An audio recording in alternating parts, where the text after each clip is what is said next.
السلام عليكم ورحمة الله تعالى وبركاته. مرحبا بالجميع وتحية إليكم من جديد. برنامج اليوم هو برنامج مهم موجه خاصة إلى الإخوة والأخوات الذين هم فائزون بالقرعة الأمريكية لسنة 2024، وبالطبع هم مقبلون على المقابلات يعني بالسفارة الأمريكية عما قريب، وكذلك هو موجه أي البرنامج إلى الإخوة والأخوات الذين هم مقدمون على القرعة الأمريكية وينتظرون النتائج. وبالطبع هناك تساؤل مهم مطروح، يعني نقاطه سوف نتطرق لها في البرنامج للإجابة عن أسئلة مهمة تتعلق بالتوقيت الذي ممكن أن يقضيه الفائز يوم الموعد والمقابلة للحصول على الفيزا بنجاح.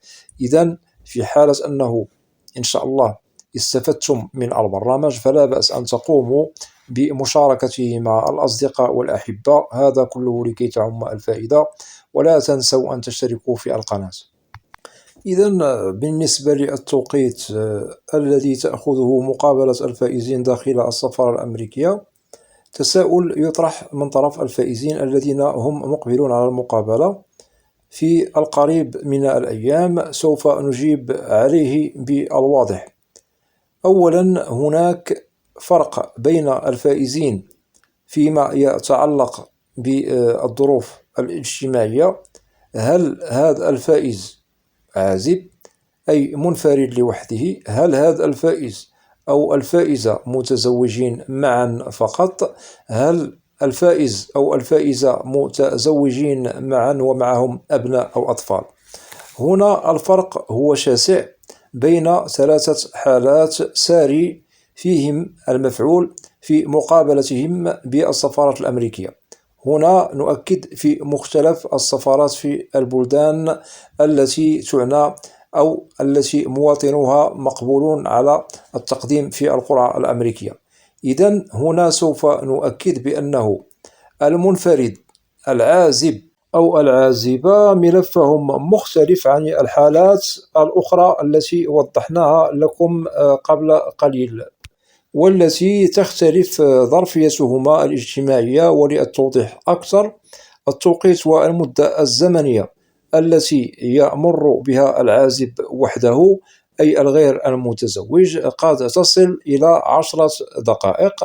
هذه المدة قد تزيد بقليل وممكن تقل بقليل، وبالطبع نحسبها فقط في المقابلة الشخصية أمام ضابط الهجرة، أي أنه المدة الزائدة فوق هذه المدة نحسبها في الإجراءات التي يشتغل عليها الفائز قبل مقابلته أمام ضابط الهجرة. هناك انتظار لوقت المقابلة الشخصية، وتشمل يعني أداء رسوم الفيزا وانتظار دور المقابلة للاستقبال أمام ضابط الهجرة، بالطبع لكي تطرح الأسئلة على الفائز المعني بالأمر، وبالطبع لكي يدلي بالملف الخاص به أمام ضابط الهجرة. إذن وضحنا لكم مدة المقابلة التي تتعلق بالعازب المنفرد أي الغير المتزوج تستغرق 10 دقائق، ممكن أقل بقليل وممكن فوق بقليل. أتمنى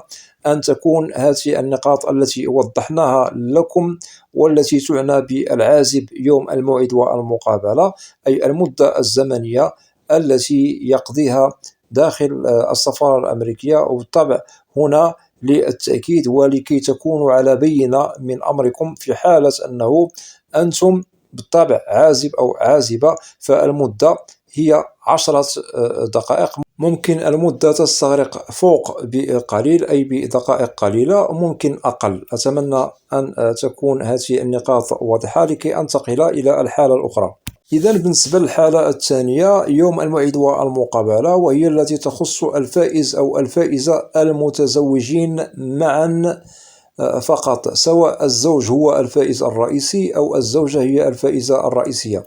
إذا بالنسبة للمدة التي ممكن أن تمر فيها مقابلتهما أمام ضابط الهجرة داخل يعني السفارة الأمريكية هي تفوق المدة التي وضحناها لكم قبل قليل والتي يمر بها العازب. وللتأكيد قد تصل مدة مقابلة الزوجين فقط ونسطر عليها فقط بدون أبناء قد تصل إلى 15 دقيقة. ممكن أن المدة تقل بقليل، ممكن أنها تزيد بعض الشيء على حسب وضع الملف المتعلق بالفائز المتزوج، لأن دائما نؤكد شخصان ليسوا هما المنفرد لوحده، لهذا مدة المتزوج وزوجته هي مدة تفوق الفائز العازب. وكذلك للتأكيد وضحنا لكم بأن 15 دقيقة هي كوقت ومدة زمنية سوف نقضيها أو يقضيها المتزوج الذي هو وزوجته فقط أمام ضابط هجرة، وهذه المدة هي التي سوف تطرح فيها الأسئلة. وبالطبع هنا سوف نجيب على الأسئلة بغض النظر على التوقيت الذي ممكن أنه يفوق هذه المدة، والذي يعنى بأداء رسوم الفيزا، وكذلك انتظار الدور للمقابلة الشخصية أمام ضابط الهجرة. إذن الفائز الذي هو وزوجته فقط المدة الزمنية قد وضحناها لكم هي 15 دقيقة، وهذه المدة هي التي سوف نستقبل فيها الأسئلة أمام ضابط الهجرة يوم الموعد والمقابلة. ممكن أن المدة تزيد عن 15 دقيقة، ممكن أنها تقل. أتمنى أن تكون كذلك هذه النقاط واضحة لكي أنتقل إلى الحالة الأخرى. ننتقل إلى الحالة الثالثة والتي تتعلق بالفائز الذي هو متزوج بالطبع، ولكن نزيد عليهم أفراد آخرين، وهنا نؤكد عن الأطفال والأبناء. بالطبع هذه الحالة الثالثة تأخذ وقتا أطول من الحالة الثانية، أي حالة المتزوج الذي هو وزوجته فقط. إذا بالنسبة للحالة الثالثة والتي تعنى بالمتزوج والزوجة والأطفال أو الأبناء تأخذ وقتا طويلا في المقابلة، قد تصل المدة إلى 20 دقيقة. ممكن أن هذه المدة قد تزيد، ممكن أن هذه المدة تقل بعض الشيء، هذا كذلك على حسب ظروف الملف الذي يتعلق بالمتزوج الذي لديه أبناء أو أطفال. إذا بالنسبة للمدة التي وضحناها لكم والتي تعنى بالمتزوج الذي معه أبناء أو أطفال، بالطبع نزيد عليها المدة التي نشتغل عليها قبل المقابلة الشخصية أمام ضابط الهجرة. هذا كله داخل السفارة الأمريكية. هناك أداء رسوم الفيزا وانتظار دور المقابلة الشخصية بالطبع لاستقبال الأسئلة من طرف ضابط الهجرة، وكذلك لإدلاء الملف الخاص بكم. إذا بعدما وضحنا لكم المدة التي تستغرقها مقابلة الفائزين على حسب ظروفهم الاجتماعية، وبالطبع وضحنا بأن هناك حالة أولى العازب، وضحنا الحالة الثانية المتزوج الذي هو وزوجته فقط، ووضحنا الحالة الثالثة التي تعنى بالفائز المتزوج الذي لديه أبناء أو أطفال. وبالطبع هنا نؤكد بأن المدة الأقصر هي التي يأخذها الفائز العازب. تليها الحالة الثانية وهي التي تتعلق بالزوج وزوجته فقط، ثم من بعد تأتي الحالة الثالثة والتي تعنى بالمتزوج الذي لديه أبناء أو أطفال. بالطبع هؤلاء هم من يأخذون يعني وقت أطول. إذا بالنسبة للنقاط التي تطرقنا لها في البرنامج للتوضيح وللتأكيد عن المدة الزمنية التي نستغرقها كفائزين بالقرعة الأمريكية يوم الموعد والمقابلة، لتقريبكم من الصورة أكثر وأكثر، هذه المدة هي المجدولة والتي يشتغل عليها يوم الموعد والمقابلة لطرح الأسئلة على الفائزين المعنيين بالأمر. وبالطبع هنا وضحنا لكم اختلاف الحالات من العازب إلى المتزوج وزوجته فقط إلى المتزوج الذي لديه أبناء أو أطفال. إذن هنا يجب على كل من هو معني بالمقابلة أن لا يقلق بشأن المدة الزمنية التي تمر بها في مقابلتكم داخل السفارة الأمريكية، فقط الثقة في النفس في المدة التي سوف تسأل فيها أمام ضابط الهجرة. وإن شاء الله أموركم تمر بخير، لأن المدة التي تمر عليكم يوم الموعد والمقابلة بالطبع هنا سوف نجد منكم من هو لديه الثقة في النفس، منكم من هو ربما لديه هاجس الخوف من المقابلة. إذا لا داعي للقلق، نضع القلق جانبا، فقط الثقة في النفس، لأن الوقت أو المدة الزمنية يوم الموعد والمقابلة تمر بسرعة.